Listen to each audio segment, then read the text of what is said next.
friendship that'll never ever end.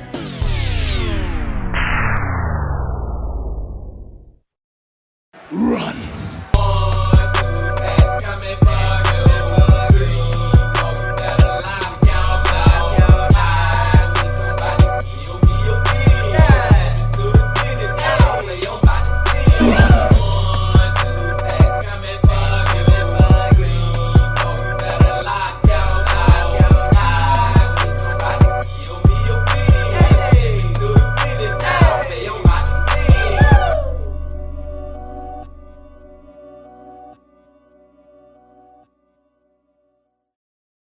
It's a beautiful day in the neighborhood. Reaction video 506.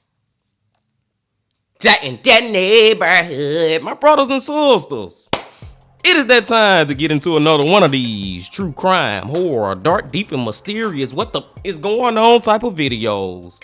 And today, it is our favorite day of the week. Because we get to go back to the man. Because we get to go back to the myth. Because we get to go back to the legend. MrBallen. MrBallen Sundays, y'all. And MrBallen, right before he put this video out, man, he did another live stream, his second live stream ever. And he told a crazy story about Dudley Town, y'all. So whenever you get a chance, my brothers and sisters, make sure you go check out MrBallen live stream. But I digress. The title of the video is The Dark Secrets Behind Controlling the Masses. Strange but true. Now this sound like another throwback like last week, man. Another throwback from MrBallen when he be doing the strange but true, the top 3 strange but true. And I already know we gonna be sitting back wondering like, man, where the hell MrBallen get these stories from, man? Whenever he do the strange but true, y'all, you sit back at the end of the story and be like, MrBallen, how did you even find out about this? Who told you about this? You know what I'm saying, man? I don't freaking know, man. And then just saying behind controlling the masses. That right there is leading me to believe, y'all, that it may be some paranormal-ish going on or some alien-ish. I don't freaking know. I don't know. But I'm ready to get into it. But before we get into it, my brothers and sisters, y'all know what y'all got to do. Get whatever you may need. Get what you need, please. We back to the man, the myth, the legend, MrBallen. Y'all got what y'all need. Y'all ready to go? Then let's go. Hey, what's going on? What are we doing today? We're doing, hold on a minute. Hold on.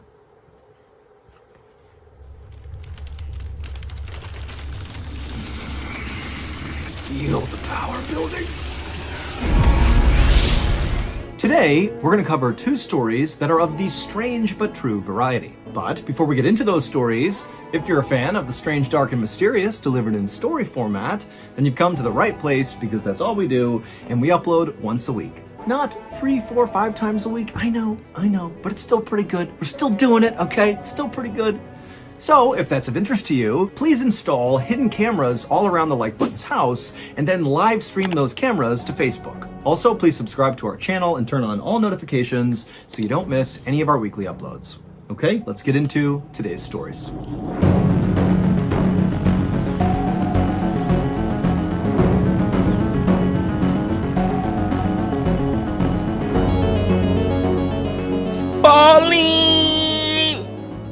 On the morning of June 20th, 2005, a 40-year-old man named Wang Diang stood just inside the doorway of a little home in rural northeastern China. Outside, it was pouring rain with all this crazy thunder and lightning, and also there were these hailstones coming down the size of golf balls, smashing into everything. I mean, just the impact on the roof must have been so loud. And so as Wang was standing in the doorway, he was actually looking out in the direction of the storm because all these people were running towards him to come in the house. Wang was actually hosting a wake for a friend, and he was hosting this wake at this man's home. And all the people running up to him were all the mourners coming to pay their respects. Now, by this point, most of the mourners had already made it inside the house, and so Wong was basically just waiting for the last few stragglers to make their way inside. And so from his post at the door, Wong is watching the storm and all these people, and he also took stock of the fact that as he looked out to the big tobacco fields that kind of were all over the place in this town, that was the primary way people made money in this town, he noticed that, there was nobody out there tending the crops. And even in rainstorms, people would tend these crops because this was their livelihood, but Wong understood why nobody was out there. Yes, it was the storm, but specifically, lately there had been these crazy lightning strikes in storms like this that struck the field. And so these workers that were normally out in the fields every single day, they weren't doing that anymore. Finally, the last couple arrived and Wong greeted them and brought them inside, and then he shut the door and then began making his rounds inside the home, making sure all the guests had what they needed, and also just kind of making sure the wake was, overall a positive experience, all things considered. Now, First clue, y'all, that I think MrBallen gave us about what going to eventually happen. He talked about lightning strikes and how they was affecting the workers in the fields. Now, call me crazy, but it made the damn lightning may strike inside this freaking home while they having this wake or something on the casket. I know that sound crazy as hell, man, but it's just a theory. I don't know. Let's go. To be clear, Wong was not a monk or a priest or even a relative of the person who was deceased. Instead, he was just kind of like the guy that emceed virtually all events in this town. So if there was weddings, he was the guy who officiated the weddings, and if there were funerals or wakes or things of that nature, also Wong was often tapped to MC that as well. He was kind of like the village elder, if you will, even though he was only 40 years old. And Wong, he really treasured the fact that he was the guy that got to do these things, and so he put a lot of time and energy into making sure they went extremely well. So on this day, as he was making his rounds, checking in with all the mourners, nobody really needed anything, and so Wong sort of felt like he didn't have a role, and he scanned around the room looking for something else he could do that would be productive, and he noticed the incense near the casket was going out. And so Wong walked over, he pulled out the extinguished incense, he got a new stick of incense, put it in, and he lit it, and then he just kind of stood over the casket and closed his eyes and began saying a silent prayer for the dead. And as Wong did this, suddenly there was this deafening roar, and then everything went black.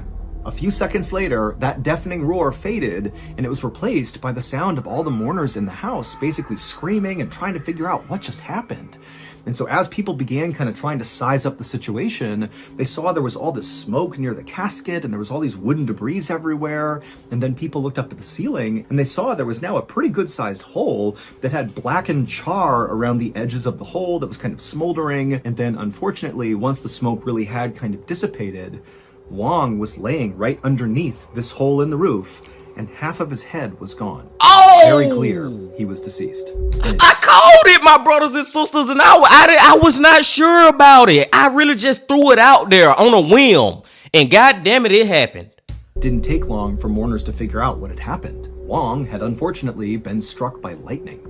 2 days later, Wong's family held a funeral for Wong, and basically the entire village showed up for this funeral because remember, Wong was really a central member of this community, and so it was a really big loss that he was now dead. And candidly, this only stoked the fears that everybody had about lightning strikes.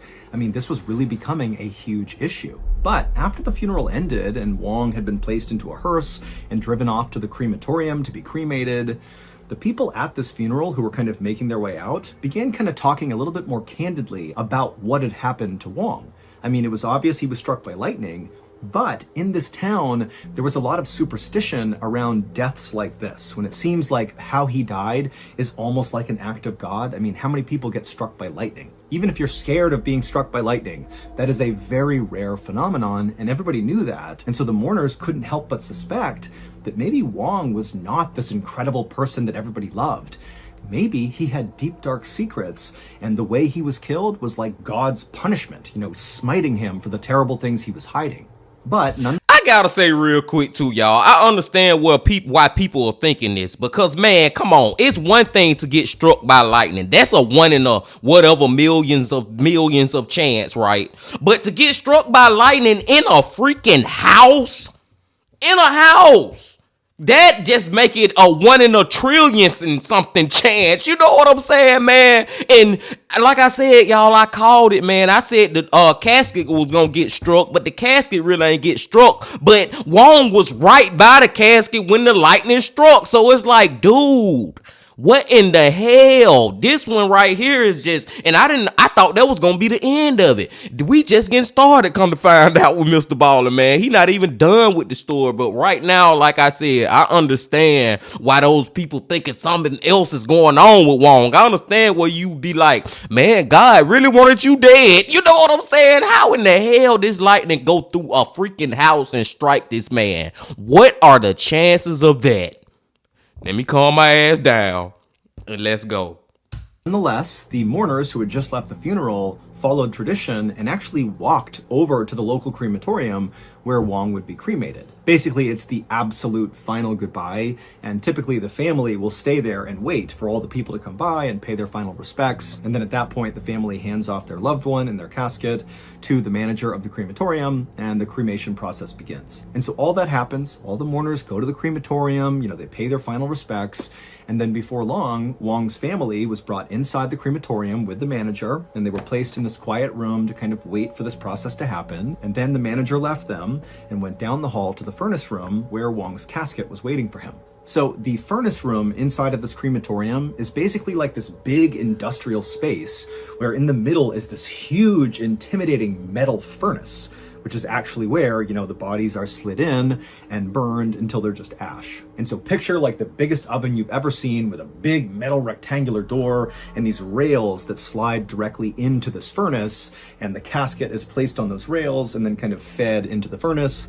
They seal the door and then of course ignite the furnace, and then the cremation begins. And so the manager, who had done this many, many times, walked up to Wong's casket, which was already placed on the rails. Workers had already set it up for this process before he came in. And so the manager walks up to the casket, he opens it up, he sees Wong's body, and he confirms that Wong is just wearing a robe with a belt, and he did not have any jewelry or metal on him or anything like that, which was not allowed during the cremation process. And so feeling confident that this was all good, he shut the casket and then slid the casket into the furnace. He shut the door, the big metal door, locked it, and then started the furnace. And as soon as he hit it, the manager heard the familiar sound of gas hissing as the gas kind of filled up the inside of the space, and then the familiar whooshing sound of the flames igniting. But as the manager kind of stepped away from the front of this furnace and was kind of making his way back towards the door, he noticed there was another sound coming from inside of this furnace. It was a hissing sound, but different than the gas sound. This was something else. And then before long, the hissing got louder and louder and louder. And then finally, there was this massive explosion inside of this furnace. And so smoke is pouring out of the sides. It was unbelievable that the furnace itself even held its shape. I mean, something massive had detonated inside of this thing. And in fact, even though that door that seals the furnace shut, even though it had not been blown off, the force of whatever detonated inside of there was so strong that the manager actually was knocked backwards from the blast. And so in a panic, he got up, and there's smoke filling the room, and there's flames kind of dancing out of the edges of this metal door in front of the furnace, and he hits the emergency stop, and the flames cut, but it's still all smoky and it's totally chaotic, and workers are rushing into the room to figure out what's going on, and the manager had no idea. This was something he had never, ever seen before. And I don't have no idea either. What do you call a deer with no eyes, my brothers and sisters? I have no idea. Seriously, what the fuck is going on type of video, literally, is what we watching. Let's find out. Minutes later, firefighters arrived and basically extinguished the remaining flames that were kind of residually burning inside of the furnace and slightly outside of the furnace. Remember, this was a significant explosion, so there are cracks and breaks all over the furnace where some flames were still lit. But finally, the firefighters did extinguish all the flames, and then after it was safe to be in there, an investigation was launched as to what the heck happened in there. And so police officers went into this room and began sifting through all the debris in this room, both inside of the furnace itself and also, outside where it had cracked and things had shot off in different directions. And for a while, they found nothing. I mean, all they found were basically pieces of Wong, ash and some bone and some tissue from him. But there was nothing else that was unusual. But at some point, one of the officers did find something that was unusual. he found a piece of metal that was inside of the furnace that clearly should not have been there. Because remember, it's not allowed to have metal or jewelry or anything on the deceased when they're brought into the furnace. And considering what happened, they're like, okay, does this have something to do with the explosion? And so the officers kind of huddled around this metal and they began kind of cleaning it off to see if there was anything written on it. It's not a very big piece of metal. And eventually they had cleaned it off enough that they realized there was something written on it, and it absolutely explained what had happened here. So to understand what happened, you need to have an understanding of how the Chinese government responds to severe storms like the one that was going on the day that Wang was struck by lightning. So remember, Wang's village had all these tobacco fields all over the place, which was not only how the villagers made their living, but also China as a whole. They need these crops to be bountiful. And these huge storms that produce those golf ball sized pieces of hail, those can severely damage tobacco crops. And the Chinese government doesn't want that to happen. And so the Chinese government has set up these things called weather bureaus, which are these government agencies all across the country whose job is to try to weaken these storms. And the way they do that is very interesting. They use a chemical called silver iode that they put into the actual storm clouds. And what silver iode does is it attracts ice particles and water. And so with this chemical up in the clouds, it kind of breaks up the hail a little bit and either makes them really small. And sometimes this chemical can actually completely destroy the hail and convert it from hail to just plain old rain, which is great. So wow. How do these weather bureaus and this silver iode have anything to do with what happened to Wang? Well, unfortunately for Wang, the way these weather bureaus in China actually get this silver iode up into the clouds is they basically take a rocket launcher and fire a literal rocket, like an explosive device, that contains this silver iode inside of it, and the rockets get fired up into the sky, into the clouds where they detonate, and then the silver iode is kind of sprinkled all throughout the clouds. And unfortunately, on the day Wang was killed, one of those rockets were fired into the sky, and this rocket, it goes up, up, up, it goes into the cloud, but it doesn't detonate. It turns around and falls straight down, and it just so happens to go straight through that roof into Wang's head, blowing off a portion of his head. And then the rocket itself got embedded in his torso and did not detonate. And then when he was wheeled off to the crematorium and slid into the furnace, and that manager turned on the furnace, that hissing sound he began hearing right before the explosion was the sound of that rocket inside of Wang's torso heating up and then finally detonating. This is the craziest story I think I know I done said it a million times. God damn it, my brothers and sisters, Bean Team. I'm gonna say it again. This is the craziest story I ever heard from MrBallen. What the fuck, man? How the hell? What? I don't even know where to begin with how crazy this is. I was wrong. We all thought that it was lightning that actually killed him. Come to find out, it's some goddamn shit where people trying to control the weather, trying to control God's work, and the damn shit backfired and went back down into this man. Killed him, took his head off, but went inside his body and was basically, he had a freaking firecracker inside his body. He had a freaking missile ready to launch inside his body. And when they went to go freaking cremate him, the damn firecracker went off. The missile went off. The dynamite, whatever you want to call it. What enough did we just listen to, my brothers and sisters? It go back to what I was saying at the beginning, man. You sit back and be like, MrBallen, where do you get this craziness from, dude? How do you even find these stories? Oh my God. Let's go. The police officers found that little piece of metal. What they had found was actually a piece of the rocket itself. And when they cleared it off, they saw there was a serial number for that particular Weather Bureau rocket. And so that was how they were able to solve this mystery. 3 years after Wang's death, the Chinese government came out and said, yep, this is our fault. We did this. And so they compensated Wang's family 80,000 yuan, which is equal to about 12,000 US dollars. And while that's a pretty underwhelming settlement to be paying for somebody's life, what is significant that came out of this case is following Wang's death, the Chinese government altered their rockets that they fired into these clouds, and they added this feature where if for some reason the rocket goes into the cloud and doesn't detonate, it will automatically deploy a parachute and will safely fall to the ground and not detonate. Oh, hell no. I'm mad about that $12,000 that they gave his family. You might as well not gave them nothing. $12,000. And like I say, my brothers and sisters, you can't put no monetary value on life. I 100% agree with that. But $12,000 like a slap in their face. They deserve $12 million. You know what I'm saying, man? And this whole parachute safety feature or whatever they got going on, I just feel like, I don't know, y'all. That was my first time ever hearing about some freaking silver iodide trying to control the weather and all that craziness. Y'all, I feel like y'all trying to control God's work, man. Chill out, man. There's some stuff we just need to let happen. I don't know. I just feel that way, man. I just feel like weather is just something, goddamn it, sometimes you just gotta let Mother Nature do what she do. But the chances of this happening, everything that had to happen before this actual explosion in this cremation station or whatever you want to call it in this room is just MrBallen, where the hell you get it from? What the is going on type of video, my brothers and sisters. That one was great, man. We got one more to go. So let's go. All right, I have some bad news for you. Seagull lung.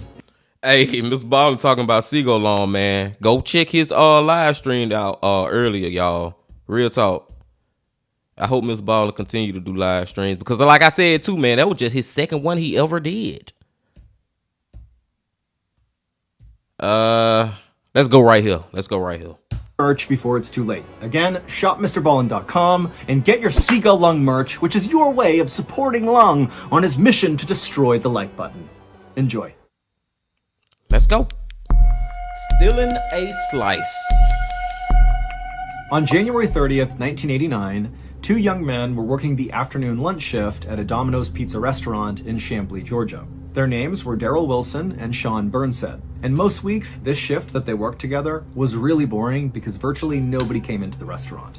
But on this day, at around 11 a.m., as Daryl and Sean are kind of twiddling their thumbs, waiting for the shift to end, a man who was obviously disgruntled and very agitated stormed in the door carrying a gun, a .357 Magnum gun, so a really powerful handgun, and he aimed it straight at them. Daryl and Sean were so shocked by this that at first they didn't do anything. But then it kind of dawned on them that, oh my goodness, this guy's coming in here to rob the place. And so Daryl and Sean suddenly put their hands up and they begin saying, okay, take whatever you want, take whatever you want. And the man suddenly began shouting something at them like he wanted something. And it took Daryl and Sean a second to kind of understand what he was asking for. But when they started to process the things he was saying, they kind of understood that this did not seem like a robbery. The guy was demanding that they call Tom S. Monahan so he, this guy, the guy with the gun, can talk to Tom. Now, Daryl and Sean may have known this, but probably not, because they likely didn't care. But Tom S. Monahan, at the time, was the owner of Domino's. Not like this particular restaurant in Chamblee, Georgia, but like the entire national chain. He was the actual owner of the company. And so this guy is coming in being like, let me talk to the owner of Domino's. And so at some point, Daryl and Sean understood who Tom S. Monahan was. Perhaps the guy with the gun explained it, or maybe one of them did know who Tom S. Monahan was. But either way, Daryl and Sean suddenly realized, oh my goodness, this guy wants to talk to the owner. But they have no way of getting in touch with the owner of Domino's. They're just pizza cooks. They're not like connected to the C-suite. But when Daryl and Sean told the guy like, hey, we don't know how to get in touch with the literal owner of this major franchise, well, the guy didn't like that. And he got really frantic and began yelling and screaming like, you gotta do it. You gotta get Tom on the phone. And so Daryl... This man gone goddamn crazy, y'all. That's like if you work at McDonald's or freaking Walmart or wherever, and somebody just coming there demanding for you to get the owner of the whole freaking franchise, not just this one particular store, the whole shebang on the phone. Dude, I don't got his freaking number. How the hell I supposed to get in contact with him?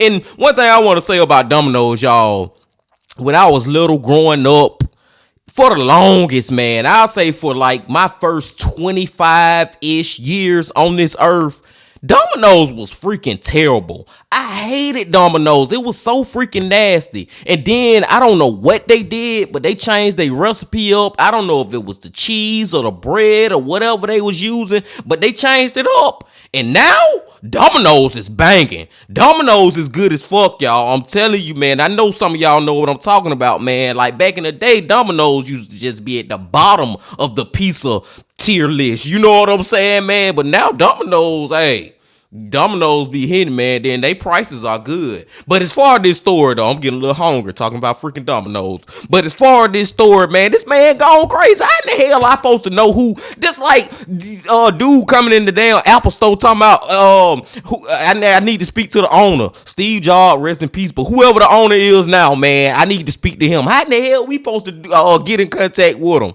This man gone crazy. This is another crazy one, y'all. Let's keep going.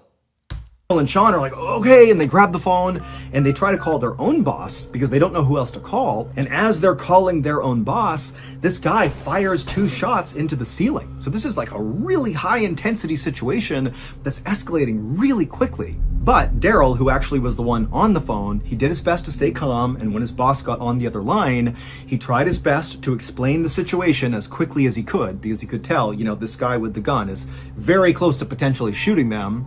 And the boss of Daryl and Sean did understand, okay, clearly there is a crisis happening at this branch.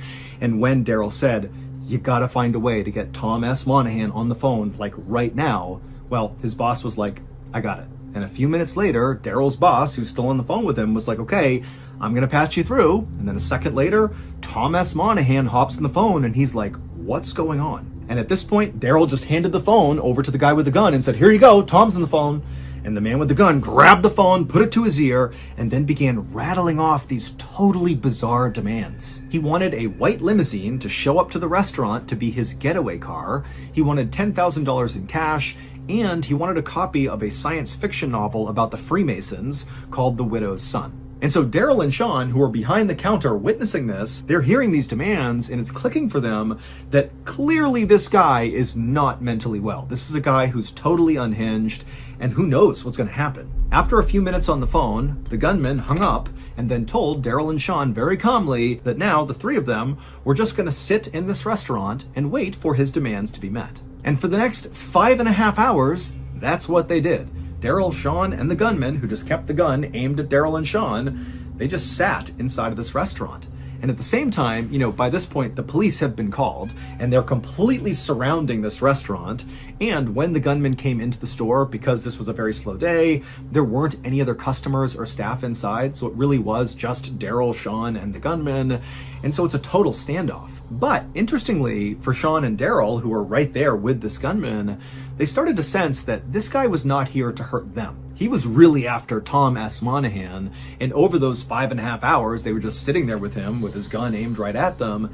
He periodically began telling them, you know, what his gripes were with Tom S. Monahan. The gun. And I was just about to say that, y'all. Like, I feel like this is deeper than over some freaking pizza. He ain't mad about no damn Domino's order because his large pepperoni pizza came and it was a sausage. You know what I'm saying? He not mad about that. This is something deep with Tom. And I'm just surprised that they was able to call the owner of that restaurant, and the owner was actually able to get into contact with the freaking real owner, the big daddy of Domino's, period, Tom. You know what I'm saying? I'm just surprised that they was able to actually get in contact with him. But what the hell do Tom and this guy got going on?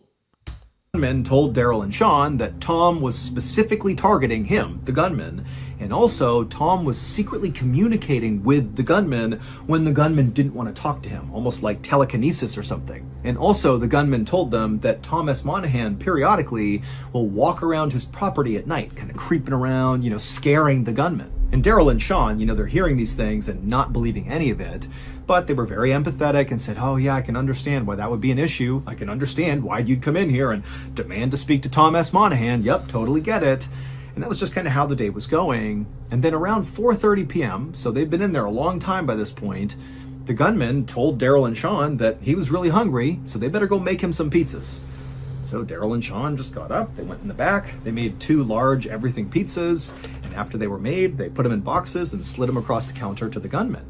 And at this moment, Daryl and Sean knew the gunman, in order to eat, would have to put his weapon down to open up the box and get the pizza. And so the second they handed it over, without even communicating with each other, they kind of waited for the gunman to put the gun down. And he did. He put the gun down, he opened the pizza up, he grabbed a slice, and at that moment, Daryl and Sean began sprinting past him towards the door, and the gunman, who's seeing this happen, he drops the pizza, he grabs the gun, and he turns, and he aims. So to really understand what's happening here, you need to understand what type of marketing Domino's, like the national franchise, was doing to advertise their product. Starting in 1985, Domino's came up with a very popular advertising campaign called The Noid. And the Noid was actually a character. It was like this weird claymation character with big sneakers and bunny ears. He was like this goofy thing that was the equivalent of McDonald's Hamburglar, but this was for pizza. And what Domino's did with the Noid is they would run these ads on TV where the Noid was like this menace who was always out to disrupt pizza deliveries. Not necessarily Domino's pizza deliveries, but generally pizza deliveries. It's like the Noid's gonna destroy them, either by, freezing the pizzas on their way to the person's house, or smashing them into the ground, or causing whatever mayhem the Noid could create to stop pizzas from getting to their customers. And so Domino's kind of catchy thing was avoid the Noid with Domino's, meaning like Domino's, the chain, was the only chain capable of avoiding all the chaos that could disrupt you getting the thing you want, your pizza. And this advertising campaign was brilliant, not only because it really worked, people really liked Domino's because it did seem like they were superior, but also they were able to kind of franchise this character itself, the Noid. It became a toy you could buy, and there was talk about doing a TV show and maybe a movie around this Noid character. And Michael Jackson, like the king of pop, he put the Noid in one of his music videos. I mean, this was a really, really successful advertising campaign, but for as successful as this campaign was, it did unfortunately lead to what happened inside of this Domino's restaurant in Chamblee, Georgia. So on the day this gunman came charging in and held up the place, aiming the gun at Sean and Daryl, it would turn out the gunman's name was Kenneth Lamar Noid. And Kenneth Lamar Noid was not going into the store to get money or to steal food or to hurt, Daryl or Sean. He was there to get his revenge on Tom S. Monahan, who he looked at as the person responsible for coming up with this Noid campaign. Because Kenneth Lamar Noid was very mentally ill, and he believed the Avoid the Noid campaign was not a marketing campaign, but rather Tom S. Monahan specifically targeting Kenneth Lamar Noid, basically making him out to be this big villain. But Kenneth's plan for how to deal with this totally backfired, because in a totally ironic twist, by holding up this Domino's franchise and creating this huge standoff, he literally became like the Noid because no pizza deliveries could be had that entire day out of that franchise. And so Kenneth Lamar Noid, in an effort to stop Tom S. Monahan from running this Noid campaign, because I'm no villain, I don't go after pizzas, I don't try to stop people from getting their pizzas, in an effort to do that, that is exactly what he did. He literally became the human version of the Noid. And so after He like a goddamn pot calling the kettle black. Dude, you saying you not this, but you are this. And man, this dude, he was crazy from the beginning, y'all. Just the fact that he even think that the damn Noid character is even about him is crazy.